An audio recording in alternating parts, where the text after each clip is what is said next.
चंद्रशेखर आजाद रावण का बयान निकलकर सामने आते ही सियासी गलियारों में हलचल तेज हो गई है। बांग्लादेश में हुए कांड को लेकर चंद्रशेखर आजाद रावण खुलकर मैदान में उतर आए हैं। उन्होंने ऐसा अभियान छेड़ दिया है जिसने पूरे भारत का ध्यान अपनी ओर खींच लिया है। उनकी आवाज में देशहित की गूंज साफ सुनाई देती है। चंद्रशेखर आजाद रावण ने साफ कहा, भारत हमारा है और भारत की शान से कोई समझौता नहीं होगा। इस बयान के बाद देश भर में चर्चाओं का दौर शुरू हो गया है। लाखों दिलों पर राज करने वाले चंद्रशेखर आजाद रावण एक बार फिर मजबूती से सामने आए हैं। उनकी बातों में संविधान की ताकत और इंसाफ की आवाज है। देश की एकता और सम्मान के लिए खड़ा यह नेता अब हर जुबान पर है। इस बयान के बाद चंद्रशेखर आजाद रावण भारत के नए हीरो बनकर उभरे हैं। मेरे प्यारे मित्रों, वीडियो देखने से पहले मुझे आप सभी साथियों से पूरी उम्मीद है कि आप अपने इस छोटे से चैनल को सब्सक्राइब जरूर करोगे और कमेंट बॉक्स में जय भीम जरूर लिखोगे। और हाँ, अपने उस प्यारे से जिले और राज्य का नाम कमेंट बॉक्स में जरूर लिखें, ताकि हमें पता चल सके कि हमारी जगाई गई चेतना कहां तक पहुंच पा रही है। हाल ही में एक बेहद गंभीर और संवेदनशील खबर सामने आई है, जिसमें बांग्लादेश में एक युवक की पीट कर हत्या किए जाने की जानकारी सोशल मीडिया और अंतर्राष्ट्रीय मीडिया के जरिए सामने आई। यह खबर सामने आते ही देश भर में बहस का विषय बन गई है। सोशल मीडिया पर अलग अलग वर्गों की प्रतिक्रियाएं देखने के लिए ऐसे ज्यादा और अलग अलग बार में आते हैं को मिल रही हैं। कोई इस मुद्दे पर सरकार की चुप्पी पर सवाल उठा रहा है, तो कोई इस पूरे मामले को लेकर भारत के सामाजिक संगठनों पर आरोप लगा रहा है।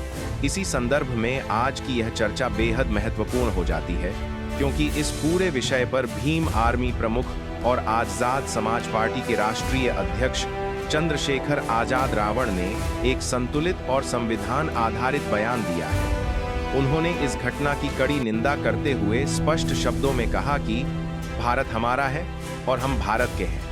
भारत की ओर अगर कोई भी उंगली उठेगी तो उसे बर्दाश्त नहीं किया जाएगा। चंद्रशेखर आजाद रावण ने यह भी स्पष्ट किया कि वे किसी भी देश में हो रहे मानवाधिकार उल्लंघन या हिंसा के पक्ष में नहीं हैं। उन्होंने बांग्लादेश की इस घटना की निंदा करते हुए कहा कि किसी भी निर्दोष व्यक्ति की हत्या, चाहे वह किसी भी धर्म या देश का हो, मानवता के खिलाफ अपराध है। लेकिन उन्होंने इसके साथ साथ एक बेहद अहम सवाल भी उठाया। उनका कहना था कि अगर कभी पहलगाम में हमला होता है, कभी किसी दूसरे देश में हिंसा होती है, तो उस पर तो बहस होती है, लेकिन जब भारत के अंदर ही जाति के आधार पर अत्याचार होते हैं, तब वही लोग चुप क्यों हो जाते हैं। उन्होंने कहा कि भारत के अंदर आज भी दलितों, आदिवासियों, वाल्मीकि समाज, ओबीसी और गरीब तबकों पर अत्याचार की खबरें रोज सामने आ रही हैं। कहीं घोड़ी चढ़ने से रोका जाता है, कहीं मूंछ काटी जाती है, कहीं पेशाब पिलाने जैसी अमानवीय घटनाएं सामने आती हैं और कहीं बच्चों तक को निर्दयता से प्रताड़ित किया जाता है। चंद्रशेखर आजाद रावण ने हाल ही में सामने आए कुछ मामलों का जिक्र करते हुए कहा कि मनीषा रेपकांड हो या मंटू जाटव की हत्या या फिर एक मासूम बच्चे को करंट लगाकर प्रताड़ित करने की घटना, एक बारी मारी, ये सभी घटनाएं हमें सोचने पर मजबूर करती हैं कि क्या भारत के अंदर मानवाधिकार सुरक्षित हैं। उन्होंने यह भी कहा कि हम बाहर के आतंकवाद से तो लड़ सकते हैं, लेकिन देश के अंदर जो जातिवादी मानसिकता है, जो हमारे लोगों को मार रही है, उसका जवाब कौन देगा। इस बयान के माध्यम से उन्होंने किसी धर्म, समाज या समुदाय के खिलाफ नफरत नहीं फैलाई, बल्कि संविधान की मूल भावना समता, न्याय और बंधुत्व की बात की। उन्होंने सरकार से भी सवाल करते हुए कहा कि जब देश के प्रधानमंत्री या जिम्मेदार पदों पर बैठे लोग इन मुद्दों पर मौन रहते हैं, तो देश के अंदर रहने वाले पीड़ितों को यह संदेश जाता है कि शायद उनकी पीड़ा उतनी महत्वपूर्ण नहीं है। हालांकि उन्होंने यह भी स्पष्ट किया कि यह बयान किसी सरकार या संस्था को अपमानित करने के लिए नहीं है, बल्कि संविधान के तहत सवाल पूछने का अधिकार है।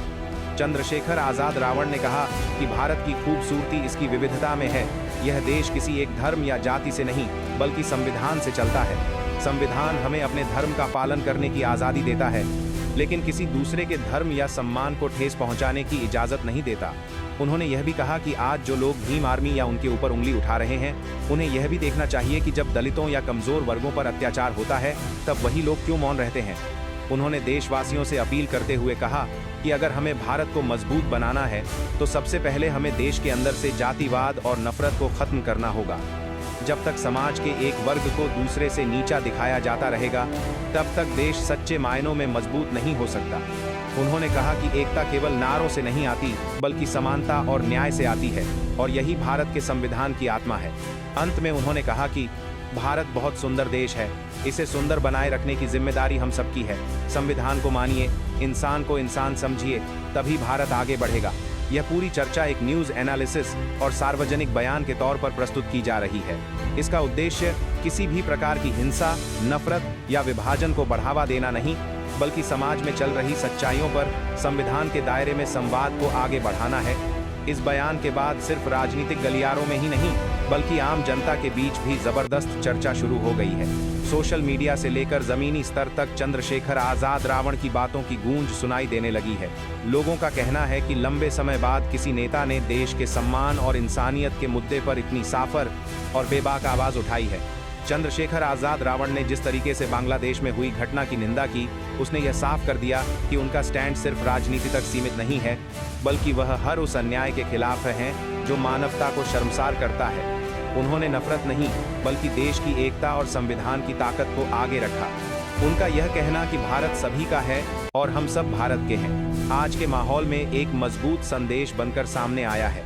उन्होंने साफ शब्दों में कहा कि भारत की ओर उठने वाली किसी भी उंगली को बर्दाश्त नहीं किया जाएगा, लेकिन इसके साथ साथ देश के अंदर हो रहे अत्याचारों पर भी चुप नहीं रहा जा सकता। यही वजह है कि चंद्रशेखर आजाद रावण का यह बयान केवल एक प्रतिक्रिया नहीं, बल्कि एक चेतावनी और एक सोच का प्रतिनिधित्व करता है। एक ऐसी सोच जो देश को बांटने की नहीं, बल्कि जोड़ने की बात करती है, जो धर्म, जाति और वर्ग से ऊपर उठकर इंसानियत को सबसे पहले रखती है। उनकी इस पहल ने उन लाखों लोगों को उम्मीद दी है जो लंबे समय से न्याय और बराबरी की आवाज तलाश रहे थे। समर्थकों का कहना है कि चंद्रशेखर आजाद रावण आज सिर्फ एक नेता नहीं, बल्कि एक विचार बन चुके हैं, ऐसा विचार जो संविधान से ताकत लेता है और आम आदमी की आवाज बनता है। आगे इस वीडियो में हम आपको विस्तार से बताएंगे कि चंद्रशेखर आजाद रावण ने क्या कहा, उनका संदेश क्या था और क्यों यह बयान आज पूरे देश में चर्चा का केंद्र बना हुआ है। बने रहिए हमारे साथ, क्योंकि यह सिर्फ एक खबर नहीं, बल्कि देश की दिशा से जुड़ा एक अहम सवाल है। चंद्रशेखर आजाद रावण ने अपने बयान में सिर्फ एक घटना पर बात नहीं की, बल्कि देश की उस सच्चाई को सामने रखा जिस पर अक्सर पर्दा डाल दिया जाता है। उन्होंने कहा कि अगर हम वास्तव में भारत को मजबूत देखना चाहते हैं, तो हमें सबसे पहले देश के अंदर मौजूद नफरत, भेदभाव और जातिवादी सोच को खत्म करना होगा। उन्होंने साफ शब्दों में कहा कि जब किसी दलित, आदिवासी या गरीब परिवार के साथ अत्याचार होता है, तब वही लोग चुप्पी साध लेते हैं जो आज राष्ट्रवाद की बात कर रहे हैं। यह दोहरा मापदंड देश को कमजोर करता है और समाज को अंदर से तोड़ देता है। चंद्रशेखर आजाद रावण ने जोर देकर कहा कि भारत की असली ताकत उसकी सीमाओं में नहीं, बल्कि उसके संविधान में है। संविधान हमें बराबरी, सम्मान और न्याय का अधिकार देता है, और जब तक इन मूल्यों की रक्षा नहीं होगी, तब तक किसी भी तरह की एकता संभव नहीं है। उन्होंने यह भी कहा कि बाहर से आने वाले खतरे से निपटना जरूरी है, लेकिन उससे भी ज्यादा जरूरी है देश के अंदर पल रही उस सोच से लड़ना जो रोज किसी न किसी को उसकी जाति, वर्ग या पहचान के नाम पर अपमानित करती है।